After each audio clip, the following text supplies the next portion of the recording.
Hello, bienvenue dans ce nouvel épisode de Croissante. Aider les gens à se reconnecter à eux-mêmes et trouver l'inspiration pour se transformer grâce aux médecines naturelles, à la spiritualité et au voyage, voilà l'ambition que j'avais en créant ce podcast.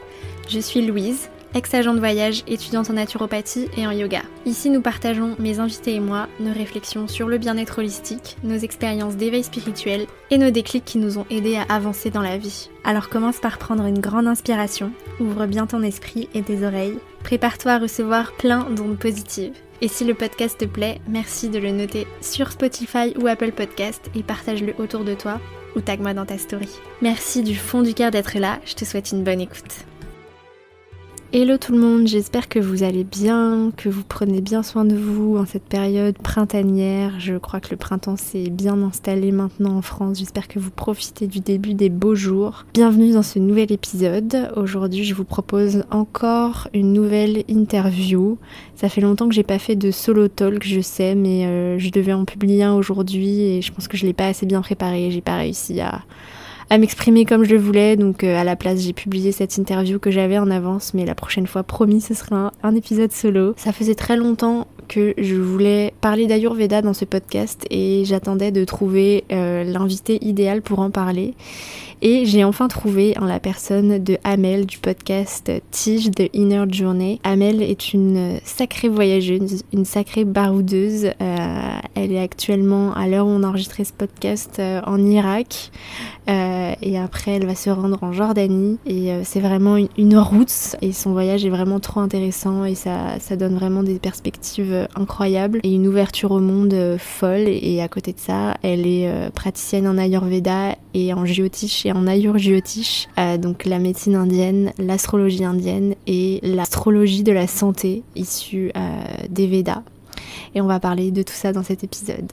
Comme d'habitude, s'il vous plaît, partagez l'épisode s'il vous a plu, mettez-moi des notes sur Apple Podcast, sur Spotify et des petits commentaires. Je vous embrasse très fort et je vous dis à très vite. Bonne semaine. Avant de commencer l'épisode, laisse-moi te parler de mon partenaire affilié Evolume, mon application de méditation guidée dont je parle longuement dans l'épisode 15. Si tu veux profiter d'une carte cadeau pour tester gratuitement l'application pendant 1 mois, avant de télécharger l'application, clique sur le lien que je t'ai mis en bas en description d'épisode et entre le code Croissante. Tu auras accès à l'application gratuitement avec toutes les fonctionnalités et les rituels de méditation quotidiens pendant 1 mois. Ensuite, tu pourras choisir soit de rester abonné au prix normal ou tu pourras même payer moins cher si tu en fais la demande. Et si tu ne souhaites pas continuer la formule payante, aucun souci, tu peux résilier à tout moment, mais tu auras à vie une bibliothèque de programmes de méditation gratuits, donc de quoi prendre soin de toi, de ton bien-être, de ta santé mentale et manifester tes rêves. À chaque fois qu'une personne profite de ma carte cadeau, je reçois une petite commission. Merci à tous de jouer le jeu, de vous faire du bien en me soutenant et en soutenant le podcast. Allez, je te laisse maintenant écouter l'épisode. Bonne écoute. Salut Amel, comment vas-tu ? Salut Louise, écoute, ça va, je suis ravie d'être sur ton podcast. Merci à toi de prendre le temps dans ton voyage mouvementé pour venir dans Croissante. Je suis super contente, ça fait une éternité, depuis la création de mon podcast en fait, il y a bientôt 1 an, que je voulais inviter quelqu'un pour parler d'Ayurveda. Parce qu'à la base, je voulais vraiment parler que un peu de médecine traditionnelle et tout. Et au final, 1 an plus tard, la meuf n'a toujours pas invité de personne pour parler d'Ayurveda. Bref. Mais je pense qu'on va pas parler que de ça. Donc on va commencer tout de suite. Je te propose de tout simplement commencer d'abord par nous dire un petit peu qui tu es, comment tu as envie de te définir en ce moment et tes activités pro du moment. Ok, écoutez, écoutez. Je suis Amel et je voyage depuis 7 mois. Donc, j'ai un podcast également qui s'appelle The Inner Journey. Donc, Louise et moi, on est collègues. Ouais. Trop contente de rencontrer d'autres podcasteuses. Je viens d'être thérapeute en Ayurveda, donc je viens de finir la formation. Il faut que je passe encore le dernier examen officiel, mais bon, voilà, j'ai fini ma formation. J'ai une formation en Ayur-Jyotish également. Je voyage depuis que j'ai 24 ans, donc j'en ai 32, on and off, pas de manière constante. Et voilà, ce sont des choses très importantes pour moi. J'ai toujours été intéressée par la santé. Et là, de plus en plus, surtout ces 2 dernières années, j'ai intégré la santé dans le contexte en fait de la société, de la spiritualité et en fait des influences, qu'elles soient planétaires, donc via le géotiche ou via ben, les politiques, les gouvernements, comment en fait ils nous impactent avec les différents paradigmes qu'ils nous imposent et sur lesquels on peut travailler. Voilà, donc c'est un peu cette dimension-là qui m'intéresse. Ouais. Et mes activités du moment, ben, le podcast et les consultations ayurvédiques, ayurjyotish que je fais quand j'ai le temps dans ce voyage trépidant. Trop Voilà. bien. Ouais, t'es un peu une des guerrières du réveil spirituel de l'humanité avec l'autre Amel de Spiritualista. J'ai écouté récemment votre épisode à toutes les deux justement sur tout ça, sur les manipulations des gouvernements, etc. Et Ouais. je conseille à tout le monde d'aller écouter ça. Je sais plus si c'est dans ton podcast ou dans celui de Spiritualista d'ailleurs. Mais... Je pense que c'était dans le mien, Ouais. celui-ci. Mais sinon, j'ai fait un épisode aussi avec elle sur l'Ayurveda. Mais bon, comme on va en parler ici, Ouais. restez jusqu'à la fin. Ouais. Est-ce que tu peux revenir un peu plus du coup sur ton parcours et qu'est-ce qui dans ton parcours t'a donné des déclics, les moments dans ta vie où tu t'es dit ok non on va pas être une personne normale et voilà les déclics que t'as eu pour en arriver là où tu es aujourd'hui en fait. Ouais. Ben, en fait, tu vois, j'y pensais la dernière fois, mais je me rappelle quand j'étais en prépa. Donc moi, j'ai un parcours très classique, bac scientifique, prépa, ensuite grande école de commerce, voilà, j'arrive pas à croire que j'ai fait ça, mais je m'en rappelle, la première année de prépa, je me disais: «Mais je suis pas à ma place, genre c'est pas je suis trop dans le système», mais je savais pas, j'étais complètement dans l'illusion, puis dans la peur, il faut faire des études pour avoir un boulot. Voilà, j'avais pas ce courage, et puis je savais pas pourquoi je quitterais en fait, ben, la prépa quoi. Mmh. Tout le monde me disait que c'est trop bien, c'est pour l'élite de la France et blablabla et et bon bref, j'ai continué à suivre, le rythme, j'ai fait une école de commerce et ensuite j'ai travaillé pendant 1 an et demi et en fait moi il y a pas de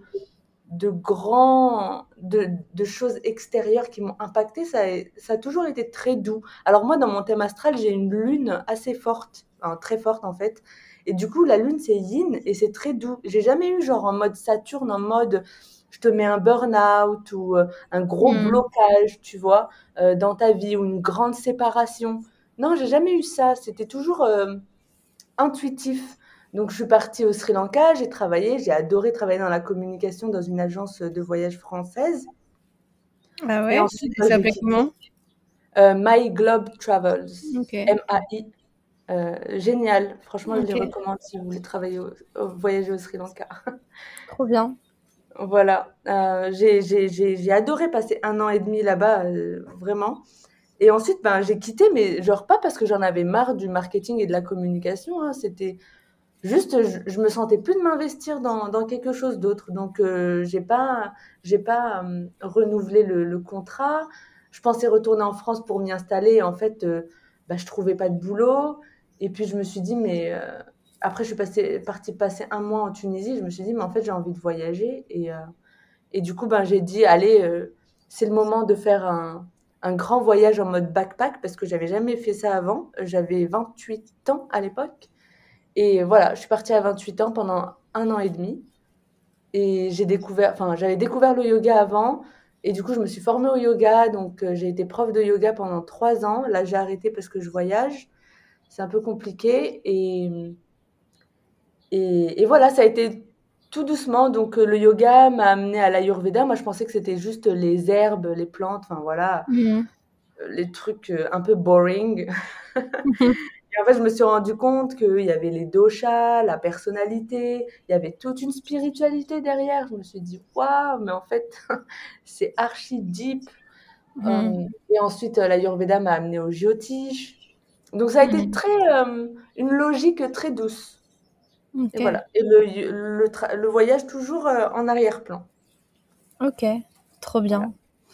Bon, bah, on va parler un petit peu plus d'Ayurveda et d'Ayurjyotish pour les gens qui doivent se dire mais qu'est-ce que c'est que ces mots? Je ne connais pas ces mots. Qu'est-ce que ça veut dire? On va définir tout ça très vite, sauf si on parle pendant des heures de voyage. Parce que ma question suivante, du coup, c'est que je voudrais que tu nous dises vraiment quel est ton rapport au voyage et surtout comment t'es digital nomade, mais quand on pense à digital nomade, on pense à la petite pouffe qui publie ses réels sur sa balançoire à Bali, à Kamwa. Comment on en vient à être digital nomade, mais à kiffer voyager à Mossoul, comme c'est ce que tu es en train de faire en ce moment? C'est intéressant parce que moi, je me définis même pas comme digital nomade, mais je pense parce que en fait, pour moi, dans mon imaginaire, les digital nomades, justement, ils sont posés pendant longtemps à Bali ou, tu Ouais. vois, genre à Lisbonne, ou, enfin, voilà, à Malte, ce genre de choses. J'ai un peu du mal à prendre cette étiquette, mais bon, c'est vrai que je travaille en ligne. Enfin, je travaille en ligne quand j'ai la possibilité de travailler en ligne, quand je bouge pas et que j'explore pas. Euh, j'ai En fait, depuis que je suis petite, je me rappelle quand j'étais petite, je me voyais enfin, faire la Indiana Jones. Voilà, j'aimais trop les aventures. Et puis après, c'est parti un peu avec les études et c'est revenu. Je suis allée au Venezuela, j'y ai vécu 6 mois. Ensuite, bah, j'ai vécu 1 an et demi au Sri Lanka. Donc au début, ça a toujours été des voyages dans un cadre. Donc d'abord, c'était les études, ensuite c'était un travail. Disons que ça m'a un peu habituée à l'extérieur de l'Europe, quoi. En mode, c'est pas aussi unsafe, insécurisé que ce qu'on peut nous faire croire. Genre, c'est pas la cata, quoi. Et, et du coup, ben, ça m'a rassurée. Et c'est pour ça que ça m'a donné aussi la force de faire du backpack. Et puis, petit à petit, j'ai voyagé au Pakistan, en Inde. Voilà, l'Irak, c'est pas un premier voyage, quoi. Ça fait longtemps que je voyage. Donc, clairement, faut déjà se connaître, savoir comment on réagit, comment faire attention, le rapport aux hommes également, surtout dans les pays à majorité musulmane. Donc voilà, c'est petit à petit, en fait, ça a été des petits pas. Voilà, comme dans Mm. la vie, on fait des petits pas et on évolue. Et voilà. Et j'ai toujours aimé voyager, rencontrer l'autre, connaître d'autres cultures. En fait, rencontrer des gens à l'opposé de moi. Ouais. Voilà. Est-ce que tu peux nous dire quelque chose par rapport à ce rapport justement des préjugés qu'on a sur certains pays, sur les insécurités, sur un peu les idées reçues qu'on a sur les pays pauvres, entre guillemets? Qu'est-ce que ça t'a appris, toi, de voyager dans ces pays-là qu'on étiquette comme des pays malfamés, comme on pourrait le penser du Venezuela ou de l'Irak, forcément? Ouais. Bah, en fait, il y a énormément de généralités. En fait, en France, en Europe, on projette une image de pauvreté, d'insécurité dans les autres pays, on va dire les pays du tiers-monde, comme ils aiment le dire, et que j'aime pas du tout cette appellation. Euh, Ils projettent une image alors qu'en fait, quand je voyageais au Pakistan, en Inde, au Sri Lanka, en Irak, et ben, il y a des gens qui ils vivent beaucoup mieux que des gens en France, hein. Enfin, genre, ils ont une belle voiture, une grande maison, ils ont l'abondance. OK, c'est vrai que l'administration, c'est un peu plus compliqué, les routes, c'est la cata, mais en fait, ils ont un espèce de confort, matériel, que beaucoup de Français envieraient, quoi. Hem, Mm. voilà, moi, c'est genre en France, on est là, en tout cas à Paris, on prend les trains, les métros, on est tous confinés dans un petit wagon, 1 heure de trajet, être toute la journée au boulot, enfin voilà quoi. Ouais. Il y en a qui vivent beaucoup mieux ici qu'en France et ils font la fête, ils ont la joie de vivre, ils organisent des repas, enfin, il y a le sens de la famille qui est beaucoup plus important. Bon, après, il peut y avoir des aspects négatifs à ça, hein, il n'y a rien de tout noir ou tout Mm. blanc. Donc, en fait, on se rend compte qu'il y a énormément de réalités au sein d'un même pays. Genre même en Irak, qui a connu de multiples guerres, il y a des gens qui ont les gens n'ont pas été affectés de la même manière. Mm. Déjà, la guerre n'a pas été dans tout le pays. Ça, c'est important et puis les gens, voilà, il y a des gens qui se sont enrichis, hein, pendant les guerres. Donc Ouais. après c'est vrai, ils ont plus de problèmes avec le gouvernement, la corruption, voilà, c'est un peu mais bon, en France, c'est pas non plus l'idéal, hein, voilà, c'est ouais, c'est vrai qu'ils donnent une mauvaise image alors qu'en fait, il y a plein de réalités et les gens, en fait, ils vivent comme nous, quoi. Enfin, différemment, mais comme nous, à l'intérieur. Ouais, exactement. Est-ce que tu peux nous donner un exemple de situation enfin, j'essaye un petit peu de retourner dans ma tête dans tes stories sur le fait que, bah là, par exemple, tes stories à Mossoul où tu as des gens qui habitent dans des anciennes ruines de guerre, en fait, qui étaient sous l'égide de Daesh il y a encore pas très longtemps et qui sont heureux. C'est quoi l'enseignement que tu peux tirer de tout ça, en fait? Alors, moi, j'ai pas tendance à dire: «Ah, plus pauvre, mais plus heureux». Ça, c'est un Mm. peu genre, western mindset un peu. Genre, ils ont rien, mais Mm. ils sont heureux. Ouais. Hem, c'est différent. Même à Mossoul, hein, il y a des gens qui sont riches et bon, il y a des gens qui, oui, ils vivent dans les ruines encore. En tout cas, ils ont reconstruit une partie, de leur maison. Après dire qu'ils sont heureux, je les connais pas à fond, mais Mm. ils ont beaucoup, beaucoup de problèmes. Mais de ce que j'ai vu à Mossoul et en Irak en général et même au Pakistan, c'est que ils ont je pense que c'est la religion aussi, ils ont, beaucoup de gratitude pour, ce qu'ils Mm. ont. Mm. Voilà, ils ont beaucoup, beaucoup de gratitude et surtout quand on a vécu un trauma collectif, comme, ben, Daesh, où ils étaient pris en otage et ils soutenaient absolument pas, Daesh. Ben, en fait, quand tu en ressors, tu as juste envie de vivre et heu et ils sont beaucoup plus solidaires aussi, les gens à Mossoul, entre eux. Ils s'aident, Mm. énormément, voilà. Donc Ok. c'est un peu ça. Après, voilà, ils ont des challenges, mais ouais, c'est un mindset différent. Ils voient le verre à moitié plein, en général. Mm. Ok. Je vais finir comme ça. La pensée positive à Mossoul.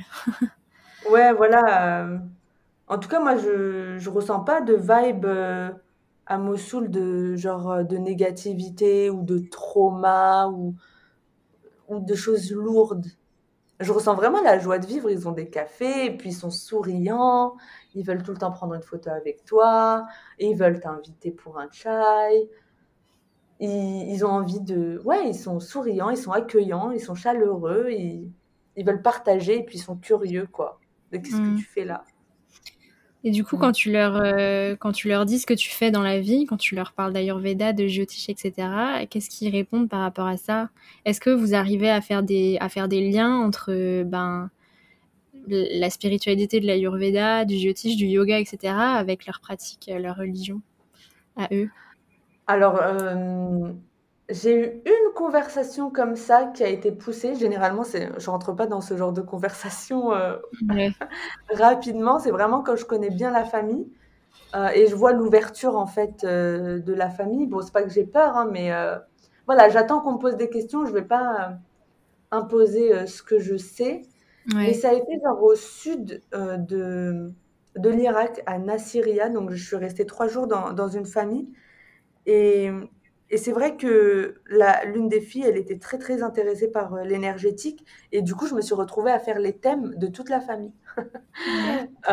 Et du coup, c'était très drôle parce que la maman, ça lui permettait de connaître mieux ses enfants, leurs difficultés, voilà, ce qu'elle pensait d'eux et pourquoi ils agissaient, comme ça et puis eux aussi, ils ça leur permettait de mieux connaître leur maman et puis de les pousser un peu à faire, ce qu'ils aiment, ce qu'ils sont venus ici, faire parce que, ouais, la maman, elle avait un peu plus de mal à aller vers ce qu'elle aimait parce qu'elle disait qu'elle était trop âgée, et que c'était plus le moment pour elle. Donc voilà, ça m'arrive de partager le jyotish, Donc, de prendre mon ordinateur et de faire les thèmes des familles, archi ouvert. Mhm. Après, généralement, je mentionne pas l'astrologie parce que en fait, je mentionne juste l'Ayurveda.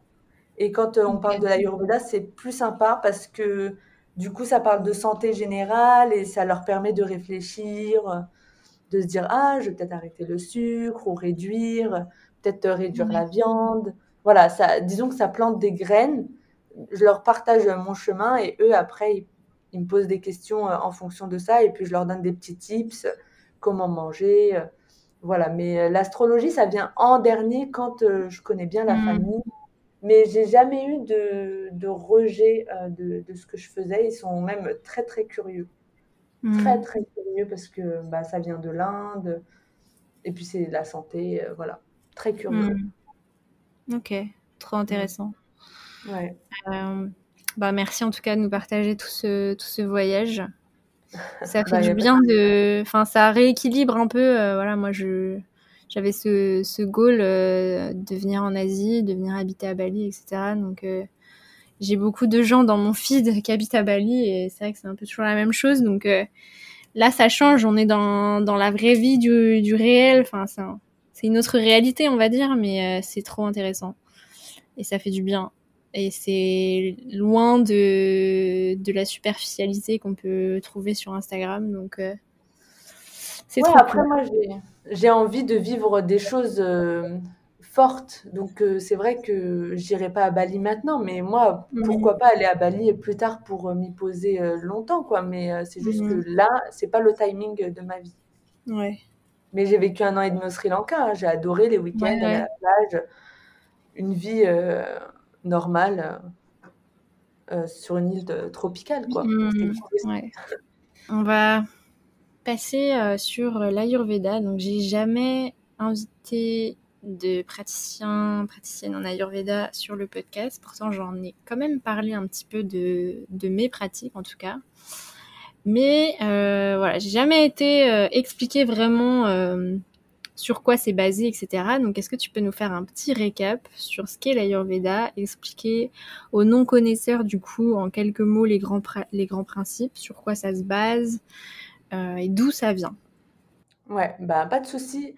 L'Ayurveda, c'est la médecine holistique indienne, donc qui prend en compte le corps, l'âme et l'esprit, quoi. Donc, Mhm.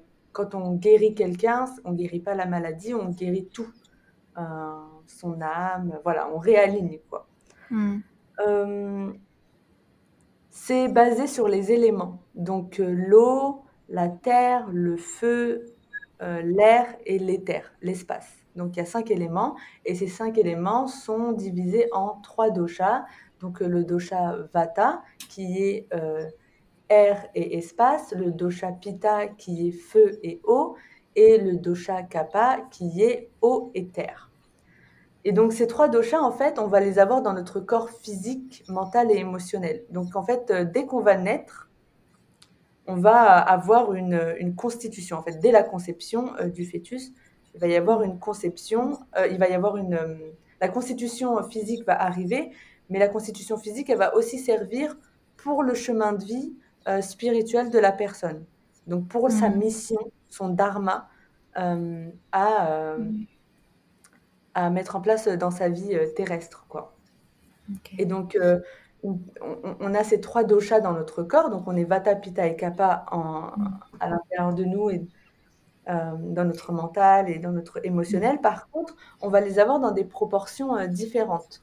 Donc, il y a des Est-ce que personnes tu qui vont peux avoir... donner, ouais, est-ce que tu peux donner pour que les gens qui connaissent pas puissent avoir un peu une visualisation? Alors c'est grossier hein, de donner Ouais, ouais, des archétypes, mais comme ça les gens vont capter un peu de quoi on parle, quoi, au ouais, niveau ouais, des je vais dire. constitutions physiques.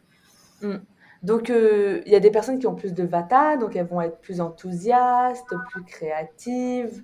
Elles vont être plus dans le mouvement, elles vont adorer voyager, genre bouger, genre moi, quoi. Donc, j'ai beaucoup de Vata dans ma constitution. Ensuite, il y a les personnes qui vont être plus Pitta, plus feu. Ah oui, juste pour dire, les problèmes des Vata, c'est aussi l'anxiété. Mm. Donc, ça, c'est un des problèmes de Vata. Ensuite, il y a les Pitta qui ont plus de feu et d'eau. feu et enfin l'eau, c'est l'émotionnel. Donc les personnes, Pitta, donc plus de feu, plus colériques, mais plus ambitieux, un leader, plus direct, voilà. C'est des personnes qui vont à fond, mais bon, elles peuvent ressentir la colère et la frustration, quoi.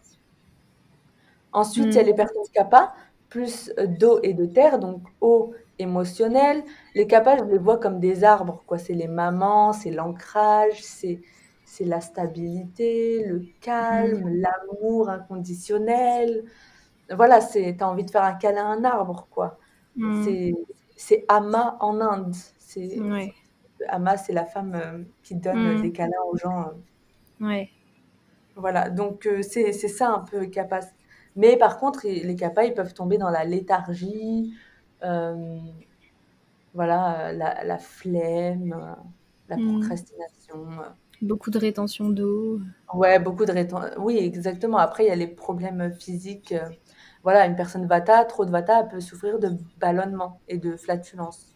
Mm. Heu, une personne pitta, elle peut avoir des reflux gastriques, elle peut avoir, des ulcères parce que trop de feu. Et une personne kappa, oui, rétention d'eau et puis, tendance à prendre beaucoup de poids, surtout via l'émotionnel.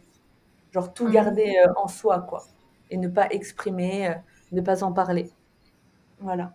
Donc ça, c'est un peu en général. Quand on connaît un peu, quand on connaît sa constitution, on se rend compte en fait de nos fonctionnements par défaut, de ce que notre corps Mm. va être amené à faire si on ne le régule pas de manière consciente. Ça veut dire que moi, par exemple, là, j'étais en voyage, j'ai énormément bougé, j'ai commencé à ressentir de l'anxiété de ouf et j'étais constipée et Mm. ballonnée. Mais parce qu'en fait, je suis, en Irak et je suis végétarienne et du coup, je mangeais que des falafels et du houmous et ça, c'est super asséchant. Donc ça m'a constipée et ça m'a ballonnée de ouf et en fait, c'est toujours essayer de trouver les petits tips, donc boire chaud, essayer de demander de l'huile d'olive, le gras donc va permettre, de fluidifier en fait, le transit. Et puis les personnes pitta, si elles partent en Inde, par exemple, et qu'elles mangent épicé, oui, elles vont avoir tendance à avoir la diarrhée, quoi. Des bons souvenirs pour moi. Voilà, donc maintenant tu Ouais, comprends. ouais, ouais. Ouais, donc en fait, c'est une science, euh, la science des Védas, Ouais. euh, qui nous aide à nous connaître et à savoir repérer nos déséquilibres et à savoir aussi comment rééquilibrer notre corps. Ouais, ouais, exactement. Et pas non plus directement aller sur, les médicaments parce qu'on Ouais. a, de la constipation, voilà, se poser la question: «Pourquoi j'ai de la constipation?» Ouais, d'aller chercher la cause du déséquilibre en fait. Ouais, voilà, Et exactement. donc, il y a des techniques de pratique d'habitude de vie, par exemple, voilà, comment calmer un vata, bah, aller s'ancrer, faire des méditations, etc. Mais il y a aussi beaucoup, enfin, l'alimentation ayurvédique est aussi un outil très important. Ouais. J'avais envie de, non seulement je voulais parler d'Ayurveda dans ce podcast, mais aussi et surtout d'alimentation ayurvédique parce que je m'y intéresse beaucoup et que il y a un an, pendant une période plutôt anxieuse pour moi, donc j'ai fait ma première séance avec un praticien en Ayurveda et il m'a fait un programme alimentaire, enfin en tout cas des conseils d'alimentation ayurvédique pour gérer mes émotions. Et du coup, je voulais vraiment partager ça dans mon podcast, comment l'alimentation ayurvédique peut nous aider à gérer nos émotions. Donc, est-ce que tu as des exemples à nous donner par rapport à ça?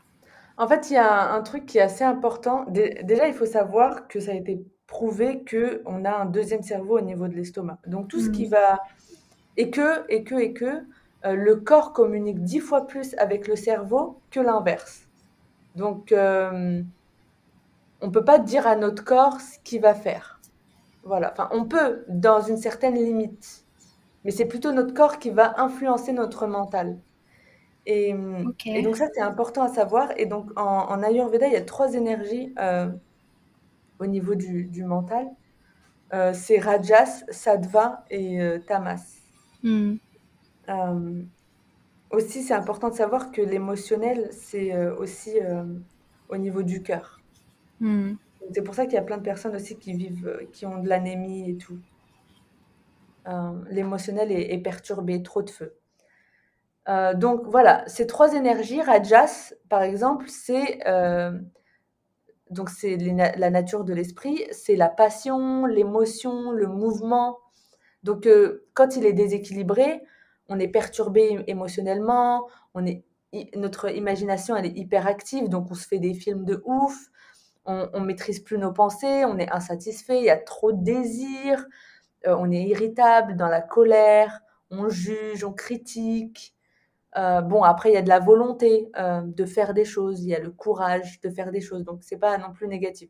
Donc, si on a une alimentation très rajasique, donc une alimentation très rajasique, par exemple, c'est le café, le thé, le sel, le chocolat, les épices fortes, la viande, le poisson, qui peuvent être aussi tamasiques, les céréales raffinées. Donc tout ça, en fait, ça va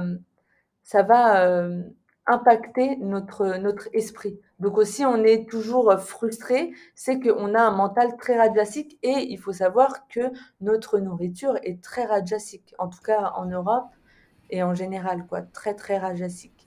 Hmm. Ensuite, il y a sattva. Donc sattva, c'est la lumière, c'est l'essence. Donc c'est la Ouais. paix intérieure, la foi, la joie, la compassion, la clarté. Voilà, c'est quand l'eau, elle est claire dans son mental.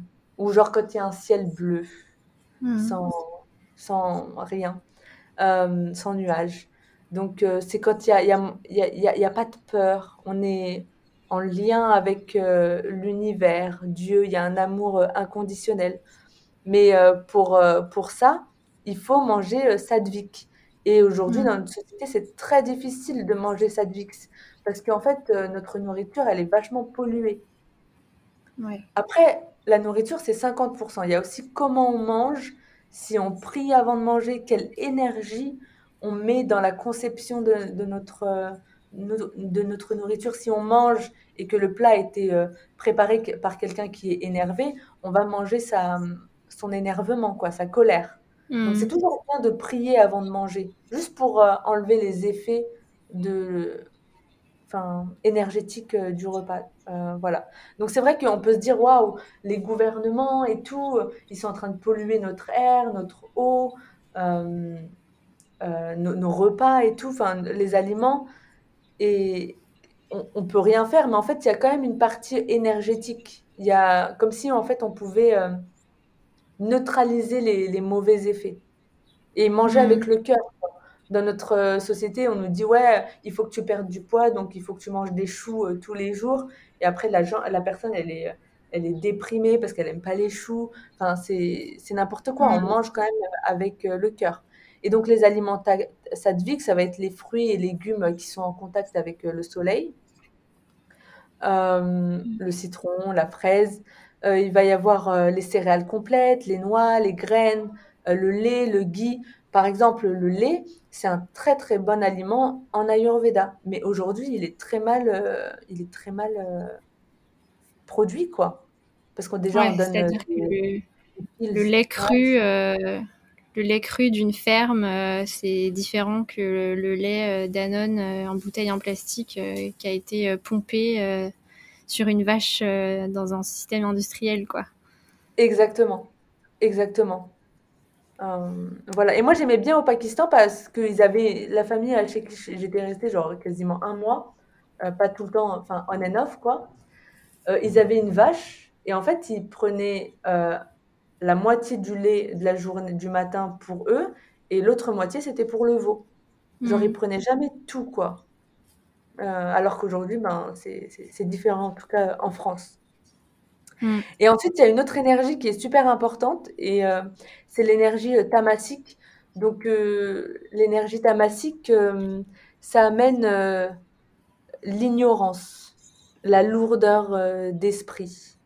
C'est Mm. euh, c'est la noirceur, c'est l'attachement, les blocages émotionnels chroniques. C'est quand on a toujours la même réaction émotionnelle négative et on n'arrive pas à la transformer en quelque chose de plus grand, de meilleur, tu vois. Genre, par exemple, on te fait une critique et tu prends mal la critique, en fait. Alors qu'en fait, tu peux essayer d'accepter la critique et en faire quelque chose de meilleur pour toi-même, pour évoluer, parce que parfois, tu peux être dans l'erreur, quoi.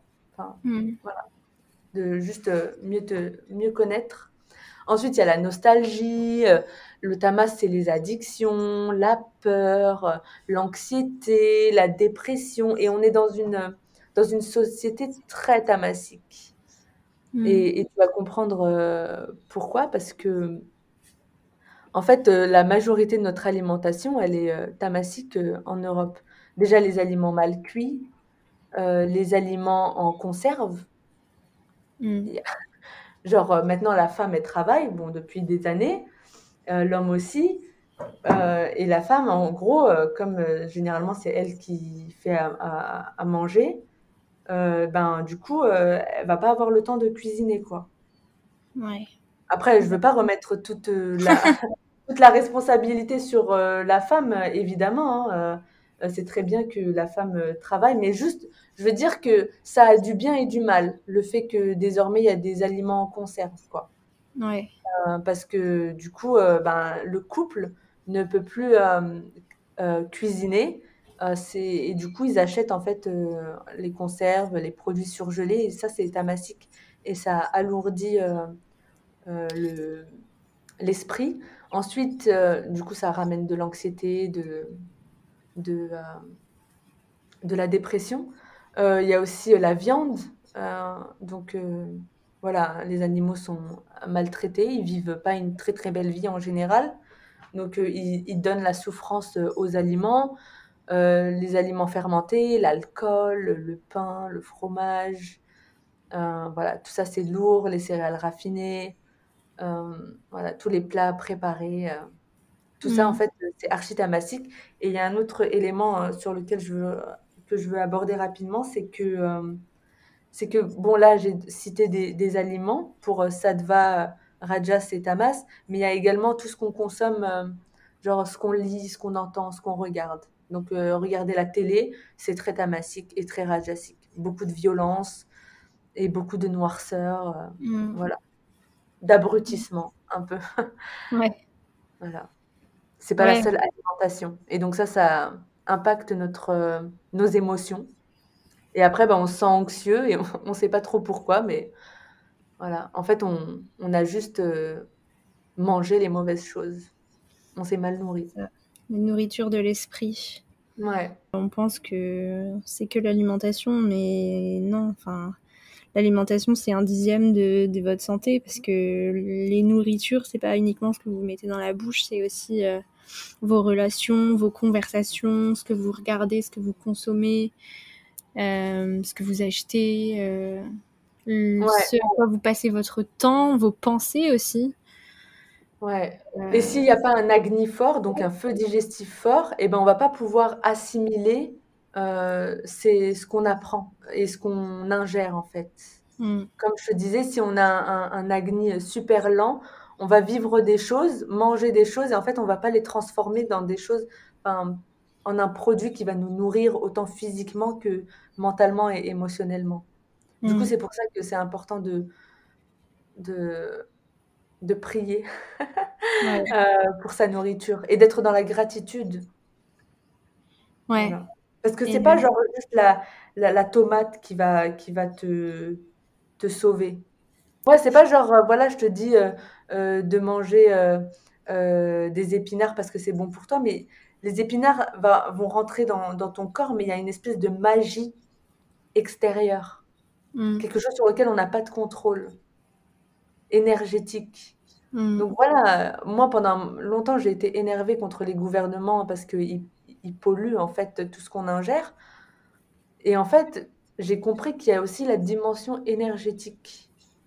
Donc, je reprends mon pouvoir, en fait. C'est moi qui décide au final et une force plus grande qui va décider que la nourriture va me faire du bien.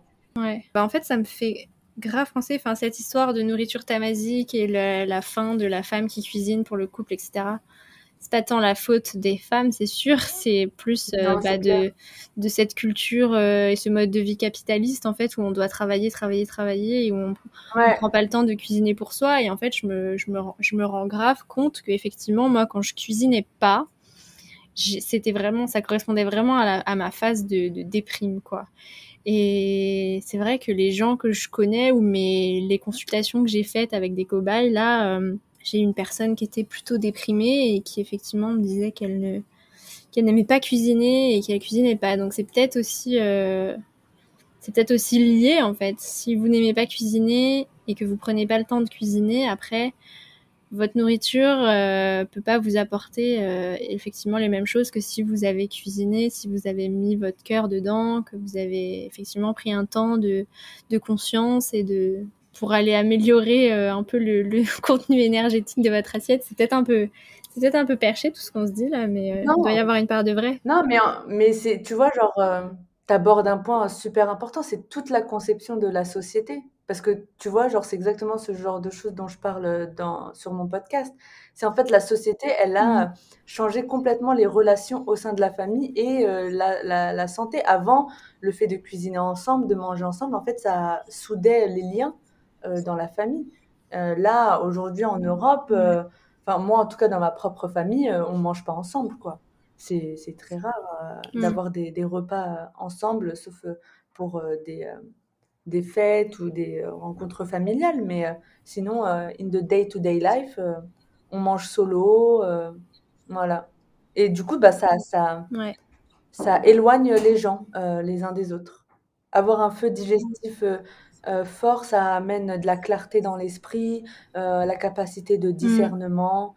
euh, et de transformation en fait Mm. des expériences, des choses qu'on ingère Mm. en quelque chose de meilleur. C'est comme par exemple les gens, ou genre même moi avant, quand je voyais toutes les horreurs dans le monde, et ben en fait transformer cette colère en une action bénéfique pour Ouais. moi et pour les autres. Bah, ça me fait une bonne transition Voilà. sur aussi quelque chose que je voulais aborder par rapport à ça, c'est que pour revenir du coup à un exemple très concret, moi je suis arrivée du coup chez ce praticien en Ayurveda l'année dernière. J'étais très anxieuse, très sujette aux fluctuations de mes émotions en fait. Et en fait à ce moment-là, je pratiquais depuis 1 an non-stop le jeûne intermittent. Et comme je suis Pitta, il m'a dit, mais Ah ouais. en fait, comme t'es Pitta et que t'es Red un fort flag. Pitta, bah, il faut que tu mettes du feu dans ton bois, sinon ton feu il s'éteint Ouais. et c'est pour ça que du coup après, tu peux avoir aussi des déséquilibres Vata avec de l'anxiété, etc. Parce qu'en fait, il faut que tu t'ancres en fait dès le matin, il faut que Ah tu bah mettes du feu ouais. dans ton bois, sinon tu. Et c'est marrant parce Ouais. que, alors du coup, j'ai repris les petits déjeuners. C'était compliqué au début, mais c'est vrai qu'après j'ai vu une amélioration de toutes ces anxiétés et ce manque d'ancrage. Et là, depuis quelques jours, là, j'ai lu un ouvrage de naturopathie qui parlait du jeûne intermittent sec. Et j'ai décidé d'essayer depuis 2-3 jours. Et alors, le jeûne intermittent sec, ce qui est bien, c'est que du coup, comme tu bois pas, ça crée de la chaleur plutôt que de refroidir. Donc c'est moins pire, on va dire, pour Vata euh, et Pitta que le jeûne intermittent, le jeûne hydrique. Mais je sens quand même que il faut pas faire ça quand tu es dans une période de rush ou une période de stress ou une période de tristesse parce que ça te déséquilibre encore plus et ça te rend plus vulnérable encore.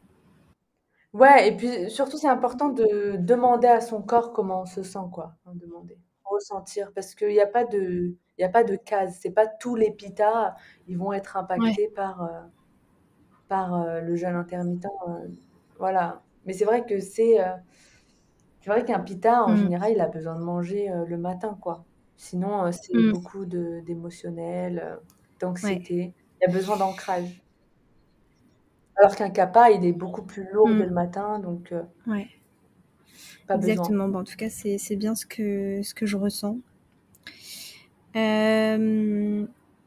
Ok, bon, bah, je pense qu'on a fait un petit peu le tour de ce qu'on voulait un petit peu aborder concernant l'Ayurveda et l'alimentation ayurvédique. Est-ce qu'on peut maintenant parler de l'Ayur Jyotish? Alors, j'ai déjà fait un épisode de podcast sur le Jyotish avec Claire Emmanuel, où elle m'a fait mon thème, du coup, Ouais. de Jyotish en direct dans un épisode, où on a bien présenté, etc., ce qu'était Ok. le Jyotish. Alors, clairement,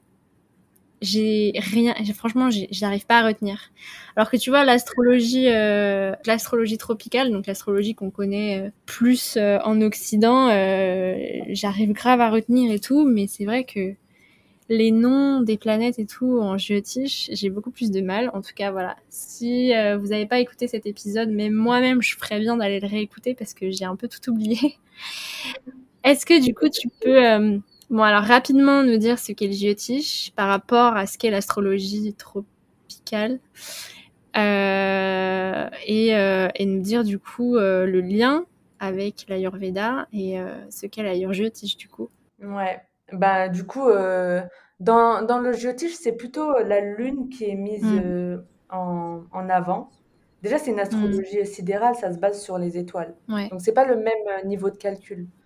Genre, par exemple, l'ascendant est mis en avant dans le Jyotish, alors que dans l'astrologie occidentale, c'est Mm. plutôt le signe solaire. Donc moi, je suis Verseau en occidental et je suis Balance Mm. en Jyotish. Donc ça va être différent. Et c'est pas non plus la même approche. Voilà, le Jyotish, Mm. ça vient de textes sacrés quand même. Il y a une dimension spirituelle derrière. C'est pas hindouiste. Ouais. Ouais, c'est ce que j'ai L'hindouisme est appris venu dans mon après les yoga Védas. teacher training là. Donc, ouais, c'est Ouais. différent. Même le yoga, hein. Après, oui, évidemment, ça a une influence sur l'hindouisme. Il y a des archétypes, mais voilà, les archétypes, par exemple, Ganesh ou Hanuman pour Mars, eh ben, je suis sûre que je peux trouver l'énergie du guerrier Ouais. dans différentes spiritualités ou différents archétypes dans différentes spiritualités. Donc, en fait, c'est juste, toutes les spiritualités, elles disent la même chose, mais avec un langage différent. Voilà. Donc je pars chez les Égyptiens, je suis sûre que je trouve les mêmes archétypes et du coup, il y aura une autre manière de travailler avec cet archétype, mais ça va quand même influencer le corps énergétique. Et il y a un truc aussi, sur lequel, enfin, que je veux dire, qui est important, c'est, on a tendance à se dire: «Mais ah ouais, mais c'est les planètes dans le système solaire qui nous impactent et tout», alors qu'en fait pas du tout. C'est le corps planétaire énergétique qui est à Mm. l'intérieur de nous, au moment où on est. Donc, par exemple, je vais naître avec une lune forte. Mais genre, ça va être toute ma vie, indépendamment du mouvement de la lune sur, sur le système solaire. Mais bien évidemment, la lune va quand même Mm. m'impacter parce que elle a un impact sur nous. Il y a des transits, voilà. Mais ça, mais genre, quelqu'un qui va avoir un Mars très très faible dans son thème, cette personne, elle va peut-être Mm. avoir plus de mal à passer à l'action. Va Mm. peut-être avoir des problèmes de colère, de violence. Donc, ou si elle a un Mars trop fort, enfin voilà, si elle utilise mal son énergie de Mars. Et en fait, on peut changer sa réalité parce qu'en fait, par exemple, une personne qui a un soleil très faible, elle naît avec un soleil faible, donc ça va plus ou moins conditionner le fait que son père, en fait, sera peut-être absent ou ce sera pas quelqu'un qui va prendre soin d'elle. Et donc ça va impacter la confiance en soi. Et donc si la personne travaille avec son soleil, elle va travailler avec son énergie et peut-être que la relation au père va être modifiée. Voilà. C'est en fait travailler sa propre énergie intérieure pour avoir une réalité, un rapport aux autres et aux situations différents. On n'attire pas la même chose quand on Ok. travaille avec son énergie. Voilà. Et puis l'Ayur Jyotish, c'est la partie santé Mm. du Jyotish, de l'astrologie védique. Que c'est comment comprendre les déséquilibres d'une personne. Donc parfois, c'est parce qu'elle a une planète très faible, elle a un mauvais aspect, ou parfois parce qu'elle n'a pas du tout respecté sa transition karmique. Donc voilà, la vie lui dit, bah écoute, tu viens pas faire ce que tu es venu faire. Euh, à quoi tu t'attendais, tu vois? Ou sinon la personne ne travaille pas avec sa planète d'âme. Donc la planète d'âme très importante pour protéger l'individu en fait. Ensuite, il y a des maisons. Le maître de la maison 9, qui est une maison de bonne fortune et de protection, qui est liée aussi à la religion, à la spiritualité. Donc, la protection, ça vient aussi de la religion, de la spiritualité ou de croire en soi. Voilà, de croire en quelque chose, que ce soit en soi, en Dieu ou en l'univers. Peu importe, on peut être complètement athée et croire en soi, quoi. Donc voilà, travailler avec cette maison, avec cette planète, va aussi amener une protection euh, pour, euh, pour la personne. Voilà, donc, et comprendre aussi les déséquilibres. Une personne qui mange trop de tamassique, peut-être qu'il y a trop d'énergie de Raoult dans la maison de la nutrition. Une personne qui a tendance à manger trop épicé ou qui a des problèmes digestifs inflammatoires, voilà, peut-être qu'elle a trop de Mars, trop de feu, trop de Pitta. Et du coup, ça, on va le voir et on va pouvoir dire, voilà, tu as cette tendance, tu peux manger ça, ça, ça, et tu peux aussi travailler avec Mars pour, euh, pour pacifier l'énergie de Mars dans ton thème. Parce que l'énergétique, moi, je suis persuadée, hein, parce que j'ai arrêté de manger de la viande en 2015, et le fait d'enlever cette lourdeur, ce tamas dans mon esprit, c'est comme si, en fait, ça a ouvert la voie à d'autres choses. C'est à partir de ce moment-là que j'ai commencé à voyager et à faire du yoga. Hmm. En fait, énergétiquement, ça a amené d'autres choses dans ma vie. C'est magique, Ouais. je ne saurais pas l'expliquer, mais voilà, on n'est pas obligé de tout expliquer non Non, plus. bah ça c'est sûr, hein. Moi aussi c'est vrai que j'ai arrêté la viande en même temps que j'ai arrêté la pilule et j'ai fait un boum. Waouh, je me suis transformée d'un coup, genre que ce soit Ouais, physiquement, voilà, les gens m'ont dit que je rayonnais et énergétiquement, j'avais plus du tout la même façon de fonctionner dans mes relations, dans mon envie d'aller vers les autres, de mon énergie quand je me levais le matin, d'avoir envie de créer des choses, etc. ouais, ouais. La nourriture, pour moi, j'ai créé un programme et le premier truc, le premier module, Mm. c'est l'alimentation. Genre, pour toutes les personnes qui savent pas par où commencer, Ouais, commencer par l'alimentation. Et après, les choses, elles vont se débloquer petit à petit. Mais juste bien faire attention à son exactement. microbiote, quoi. Voilà, juste la première étape. Ouais, c'est exactement ce que je suis en train de me dire en ce moment, parce que je suis en train de commencer à réfléchir à mes futurs accompagnements en tant que naturopathe et je vais faire du coaching en végétalisation aussi pour aider les gens qui veulent devenir végétaliens à bien le faire. Ouais. Et en fait, je me rends compte que, ouais, effectivement, la première des choses, et même, tu vois, quand tu reçois, je sais pas si toi aussi tu reçois des messages, comment être plus spirituel, j'aimerais bien être plus spirituel, mais je sais pas par où commencer. Effectivement, en fait, la première des choses, c'est d'avoir une alimentation qui soit plus pure. Ouais. Sinon, t'es pas canal. Sinon, t'es perdu. Ouais, Tu te sens perdu. ouais, Ouais. exactement. Et quand tu dis travailler avec Mars, du coup, concrètement, qu'est-ce que tu proposes à tes clients? Alors, donc ça va dépendre de chaque thème. Mais par exemple, si Mars est bénéfique pour toi, genre c'est la planète qui amène le succès. Donc, on a tous une planète qui nous amène le succès dans le domaine sur lequel notre âme veut avoir le succès. Parfois, c'est la vie de famille, parfois, c'est la spiritualité, la carrière. Enfin, voilà, on a chacun son truc. Donc, je vais donner des remèdes pour travailler avec. Donc, par exemple, pour Mars, on peut le mardi chanter le mantra à Hanuman ou Ganesh. Voilà. Trop bien. Ou sinon, on peut faire. Donc, quand on chante un mantra, ça va purifier en fait l'énergie et nous ramener les choses qui sont bonnes pour notre évolution. On peut porter des pierres. Donc voilà, c'est assez dangereux parfois de porter des pierres. Genre, ça, c'est une anecdote assez drôle et triste à la fois. J'ai une de mes élèves dans mon programme Tige, donc elle se reconnaîtra si elle écoute l'épisode. Elle a porté une pierre de Mars, sauf que je ne lui ai jamais recommandé une pierre, de Mars et en fait, je crois 2 ou 3 semaines après, je me rappelle plus exactement, elle s'est faite cambrioler et en fait, Mars, dans son thème, gère la maison des voleurs et des problèmes avec la justice et les procès. Donc elle est complètement dans les trucs assurance, procès, enfin, porter Ouais. plainte. En gros, elle a déclenché ça juste en portant une pierre. Donc ça peut être super dangereux de porter une pierre comme ça de manière inconsciente. Il y a des gens qui portent des améthystes. Ce sont les pierres Mm. de Saturne. Saturne, le maître de la restriction, de l'ascétisme, de la pauvreté, du délai. Il ramène des obstacles. Il te fait bosser. Donc voilà, c'est Waouh. faire attention quoi aux pierres qu'on porte. Donc en fait, avant d'acheter des pierres, on ferait mieux de faire une consultation avec toi, quoi.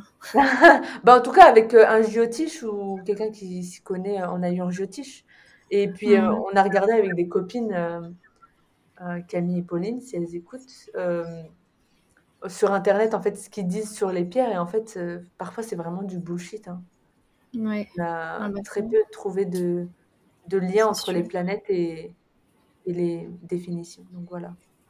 Ouais, et puis il y a des Mm. planètes, des pierres qui peuvent être très bien pour la santé. Et puis après, c'est pas juste les pierres et Ouais. les mantras, il y a plein de remèdes, c'est Ouais. les activités, les dons, donner aussi. Donner de son temps, de son argent. En fait, ça, c'est des karmas qui vont nous protéger pour plus tard. On saura, tu vois, c'est pour ça qu'il y a un aspect magique. C'est que on a un certain contrôle sur comment on réagit, sur ce qu'on fait, mais par contre, on saura jamais Mm. comment on va être récompensé. Genre, si j'aide quelqu'un, euh, Mm. il faut pas que j'attende que ce soit la personne qui m'aide en retour. C'est pas à l'autre personne de me rendre l'appareil. En fait, c'est l'univers, c'est Dieu qui, à un moment donné, va m'amener les solutions parce qu'en fait, le 10 Ouais. juin 1998, j'ai bien agi. Voilà. Parce que parfois, on se met trop de pression. On se dit, ah, bah, cette personne, je l'ai aidée, elle me rend pas l'appareil. Tu vois ce que je Ouais, il y veux a dire? carrément des gens que ça rend malade, ça, hein. Ouais. En fait, Ouais. non, les autres ne te doivent absolument rien. Ouais. Après, il faut regarder son intention, quoi. L'intention, c'est aussi Ouais. important. Ouais. Si tu aides les autres Trop pour qu'on intéressant. t'aide en retour, Ouais, c'est voilà. sûr. Mais ça, c'est la Ouais. purification du cœur et j'ai pas envie de culpabiliser les gens qui ressentent ça parce que on est aussi euh, impacté par le paradigme de la société.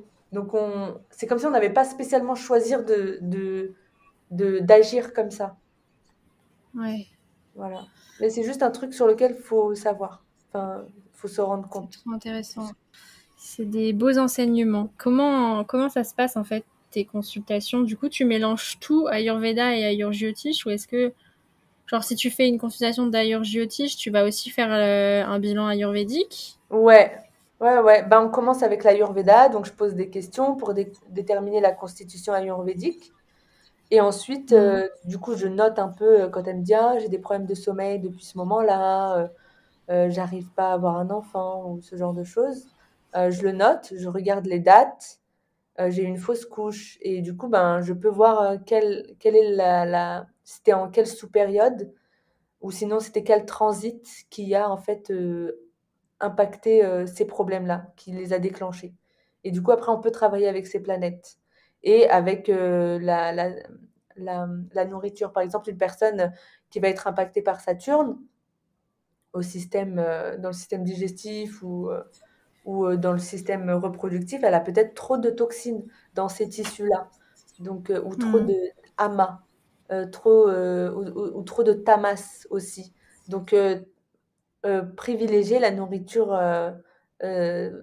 sattvique, rajasique pour en fait brûler le tamas et les toxines. Voilà. Et après, ben, du coup, je lui conseille les pierres. Je regarde un peu les difficultés qu'elle a émotionnelles, mentale pour comprendre. Et après, il y a la planète d'âme, la destinée aussi, ce que la personne est venue faire ici, et, euh, et la transition karmique. Voilà. Et après, je donne un peu les prochains transits qui arrivent. Donc, pour lui dire, voilà, tu as vécu ça pendant 1 an et demi ou pendant 2 ans et demi. Et voilà, maintenant, Saturne, il va arriver sur ta lune. Donc, ça s'appelle Sadesati. Et c'est un grand recalibrage de la destinée. C'est genre là, si tu n'as pas suivi ta destinée, pendant 2 ans et demi, il y a Saturne qui va te dire, OK, meuf ou mec, là, Mm. tu pars un peu trop à l'ouest. Je te ramène sur ta destinée et en mode Saturne, en mode je te ramène des vrais blocages. Voilà, par exemple, pour moi, Mm. j'ai eu Saturne qui a transité pendant 2 ans et demi là, sur la maison des diplômes et, euh, et de la vie domestique. Et ben, pendant 2 ans et demi, bah, j'ai fait des formations et j'ai pas voyagé. Mm. Voilà, Ok. c'était quasiment impossible de voyager. Bah, il y a eu le Covid. Bon, j'aurais pu, hein, mais j'avais pas spécialement l'envie. Et puis, comme je te l'ai dit, moi, j'ai une lune forte, donc je suis assez intuitive. C'est Ok. plutôt doux.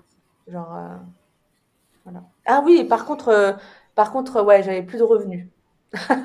Genre, quand Saturne est arrivé, j'ai plus eu de revenus. Genre, j'avais plus de boulot. Enfin, genre, parce que je travaillais au Pakistan en tant que prof de yoga. Et, euh, et, et en fait, j'ai perdu ce job. Enfin, perdu, je l'ai quitté. Et du coup, j'avais plus de revenus et j'avais plus d'argent. Parce que je vivais sur mes économies. Et du coup, bah, là, je suis retournée. Et j'ai dû me former. Voilà, maintenant ça Ok. fait sens. Quelle vie. Non, mais voilà, tu vois, genre, c'est juste pour comprendre les transits. Parfois, on se dit, on a envie de faire ça, mais en fait, on est poussé vers autre chose. Et parfois, la leçon, elle est dure à apprendre. Parfois, il y a des gens qui vont bah, se taper un cancer, Ouais. des maladies chroniques, parce qu'ils ne comprennent pas pourquoi. Ils comprennent pas pourquoi, mais voilà. Peut-être des transits, peut-être la personne, Mm. elle a pas saisi sa transition karmique. Je pense que c'est important de le mettre dans le contexte de la société et de la santé. En fait, si Mm. on travaille avec son énergétique, si on remet les bonnes bases, si on comprend bien comment on doit manger, ce qui est le mieux pour nous, en fait, on va avoir une bonne santé. Et la santé, c'est la maison numéro un, la santé physique, la maison numéro un dans le thème astral. Et c'est la base de toutes les autres maisons. La carrière, la vie Mm. domestique, les ressources, la créativité. En fait, si on se sent pas, on n'est pas en bonne santé, on peut pas faire son dharma, quoi, sa mission de vie. Ouais, exactement. On Ouais. peut pas profiter de la vie euh, et, euh, et surtout, on a tendance à se sentir victime de la société et de ce qu'elle nous dit, ce qui est mieux pour nous, ce qu'on peut avoir. Ah, c'est la crise économique, tu n'auras pas de boulot. Alors qu'en Mm. fait, il y a une abondance dans tout, mais peut-être pas comme Ouais. notre petit mental pense qu'on va l'avoir. Ouais. Les opportunités, elles viennent de partout. Avoir la santé, c'est avoir le pouvoir. Ouais, ouais, c'est reprendre son pouvoir intérieur, ouais, c'est clair. Si notre mental, il peut pas canaliser, si on peut pas suivre notre intuition, notre cœur, enfin, je veux dire, on peut être manipulé par tellement d'autres forces, que ce soit les politiques, les gouvernements ou les autres, notre entourage, nous dire, bah non, maintenant tu dois te marier, tu dois faire des enfants, tu dois acheter une maison, parce que c'est ça la vraie vie. Voilà, on peut être ballotté et être pas très bien. Voilà.